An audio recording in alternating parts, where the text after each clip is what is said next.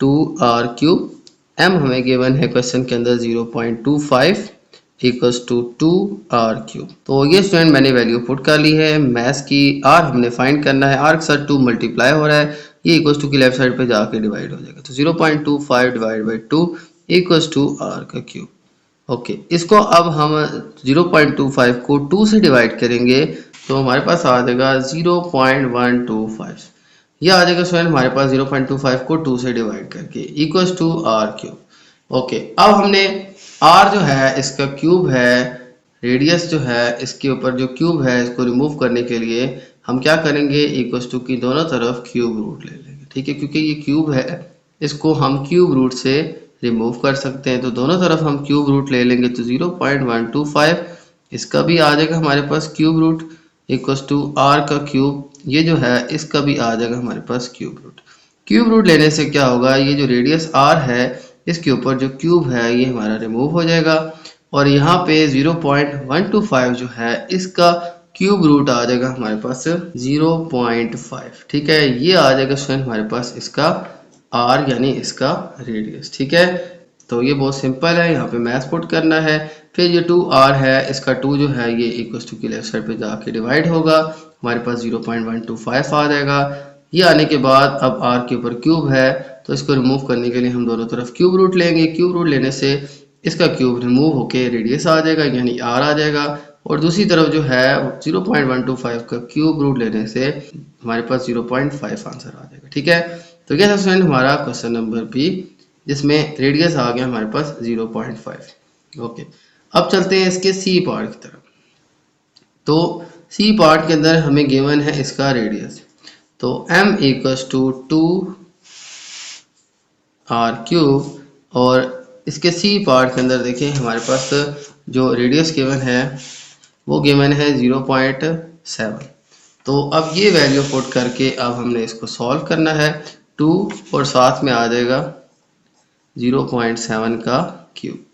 Okay, तो 0.07 को हम अगर 3 टाइम मल्टीप्लाई करें तो ये आ जाएगा स्टूडेंट हमारे पास 2 इंटू 0.7 का जो क्यूब है वो हमारे पास आ जाएगा 0.343। अब इसको मैं 2 से मल्टीप्लाई कर लेता हूँ। ठीक है, तो 0.343 को 2 से करेंगे तो 3 2 6 2 4 8 एंड फिर 3 2 6.0 आ जाएगा। ठीक है, ये स्टूडेंट आ जाएगा हमारे पास इसका मैथ्स। तो 0.686 जो है ये वैल्यू आ जाएगी हमारे पास इसके सी पार्ट के अंदर। ओके, इसके बाद अब हम देखते हैं इसका डी पार्ट। तो सी पार्ट के अंदर जस्ट हमने 0.7 की वैल्यू पुट की, इसका क्यूब लिया, क्यूब आया हमारे पास 0.43। 0.7 को 3 टाइम लिख के आप मल्टीप्लाई कर लें, हमारे पास इसका क्यूब आ जाएगा 0.343। यही चीज़ आप कैलकुलेटर पे भी कैलकुलेट कर सकते हैं। तो इसके बाद इसको हम 2 से मल्टीप्लाई कर दें तो हमारे पास आ जाएगा आंसर 0.686। ये आ जाएगा स्टूडेंट हमारे पास सी पार्ट के अंदर इसका मैथ्स। ओके, अब चलते हैं डी पार्ट की तरफ। तो डी पार्ट के अंदर देखें हमारे पास क्वेश्चन गिवन है, इफ m इक्वल्स टू 11.664 तो r फाइंड करना है। तो सेम यही फार्मूला यूज करेंगे, m equals to 2r cube, तो यही फार्मूला यूज करेंगे, m equals to 2r cube. m हमें गिवन है 11.664 इक्वल्स टू 2r क्यूब। अब r जो है हमने फाइंड करना है, ये एज इट इज आ जाएगा। यहाँ पे जस्ट 11.664 हमारे पास मैथ्स की वैल्यू आ जाएगी। अब यहाँ पे 2 जो है ये मल्टीप्लाई हो रहा है, ये इक्वल्स टू की लेफ्ट साइड पे आके डिवाइड हो जाएगा। 11.664 divided by 2 equals to r का क्यूब। अब इसको 2 से डिवाइड करेंगे तो इसको 2 से डिवाइड करके आ जाएगा 5.832। ये आ जाएगा स्टूडेंट हमारे पास r का क्यूब। तो ये आ जाएगी स्टूडेंट हमारे पास इसकी वैल्यू। अब इसके बाद हमने r फाइंड करना है, तो दोनों तरफ हम ले लेंगे क्यूब रूट। ये इसके ऊपर क्यूब है तो इसको रिमूव करने के लिए दोनों तरफ हम क्यूब रूट ले लेते हैं। तो यहाँ पे आ जाएगा हमारे पास cube root of 5.832 equals to cube root of, ये क्यूब रूट है किसका, r क्यूब का है। इसी की वजह से हमने क्यूब रूट दोनों तरफ लिया क्योंकि r के ऊपर क्यूब है। इसको अब क्यूब रूट से रिमूव कर लेंगे तो हमारे पास जस्ट रेडियस की वैल्यू r आ जाएगी, और यहाँ पे हम 5.832 जो है इसका क्यूब रूट ले लेंगे तो हमारे पास आंसर आ जाएगा 1.8। ठीक है,